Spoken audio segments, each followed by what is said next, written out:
to keep the show moving along because got to talk with J-Mac about this Shemar Stewart situation. Because I feel like you need a player's perspective on this, where the Bengals just seem, I mean, we see the Trey Hendrickson thing going on where 35 sacks. Hey, buddy, you're not worth the money. We're not looking to pay you anything that you want. 35 sacks. Hey, buddy, you're not worth the money. We'll take them. Hey, bro, in a heartbeat. You know what I mean? And then you see the now Shemar Stewart situation. The Shemar Stewart in a very different situation, not the same kind of player. At least right now, it looks that way as Trey Hendrickson is. But you drafted this kid, you bring him in. He's still working through a ton of stuff, trying to be there as much as possible, trying to be in the building, trying to be in the classroom situations and stuff like that.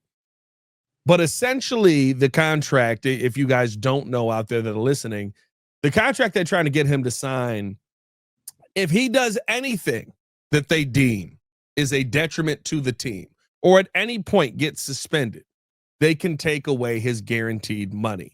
And he is not willing to sign a deal like that. I don't think there's any player that is willing to sign a deal like that. The question that I have for you, J-Mac, from the player perspective, if you're in the league right now, how does that change your view of the organization that the Bengals is? And how do you think this will affect them moving forward with getting contracts done, getting free agents to come to Cincinnati? Because I would think a lot of players around the league have to be looking at this and going, this is a terrible place to try and make money. And at the end of the day, we play for the love of the game, but also to get paid for it. Yeah, and I think you look at it, it's a tough situation because, you know, you can't say Cincinnati doesn't pay its players. They pay Joe, they pay T, they pay Shemar. You know what I'm saying? There's a clear line of demarcation, though. Right. All offensive guys. You know what I mean? But they did pay them. They did pay them. Yes, they paid them. So that's tough. You know, especially when you're a rookie like Shemar and you're there. You've been in the building. Even when you're unsigned, you're really unemployed, but you're still in the building. You're still doing the things that you're supposed to do. You're trying to get familiar with your new teammates, get acclimated to the locker room, just build a bond with your position coach, learn the defensive scheme and playbook, and then all of a sudden you can't get your contract signed because of things that they're trying to experiment with in this contract. All the new clauses they're trying to put in, talking about voiding guaranteed money. Like, that's tough. That's a tough situation. No, I don't think he should sign that contract. It's like you said, like, what? Like, you're going to void this if I do this? Like, no.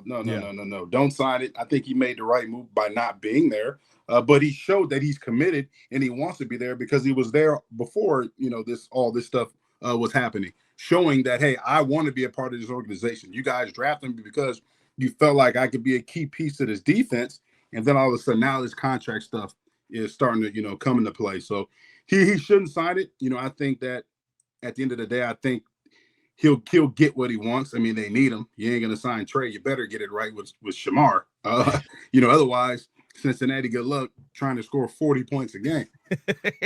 And scoring 40 doesn't work for him. He's still going to lose. He was putting up 40, and they were losing those games. That's what I'm saying. Still losing by a touchdown or field goal. Like, what are we doing?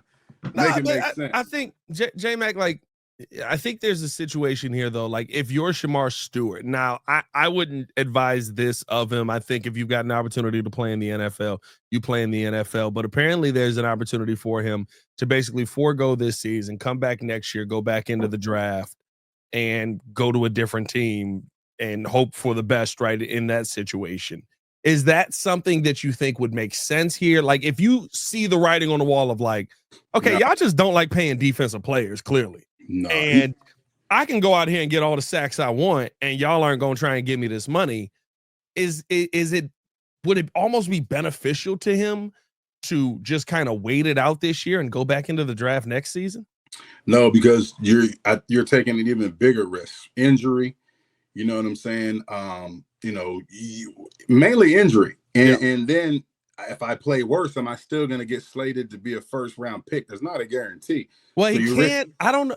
Is there a league he can play in while the NFL is at? Like, the CFL is done, I right? don't know. Can he play in XFL is the done. UFL? I don't know. You know what I'm saying? Like, Or the UFL. Yeah, I think the UFL is done already. So like, yeah, that's what I mean. And then to sit out and to not play meaningful football is different. Just to go there and lift and do different drills every day, you know, on a pop-up bag and get a pass rush on a pop-up bag and, you know, try to simulate what you're going to encounter in a game through workout sessions is not the same.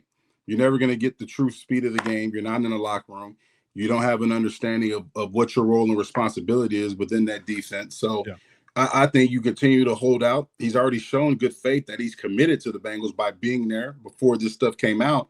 I think they'll get it. I think it'll get rectified, and I think he will end up signing a good contract. You know, but I think he needs to stand his ground. But I think Cincinnati's going to come around. You know, you ain't going to make me the guinea pig with this and with these voids and clauses and stuff like that in my contract.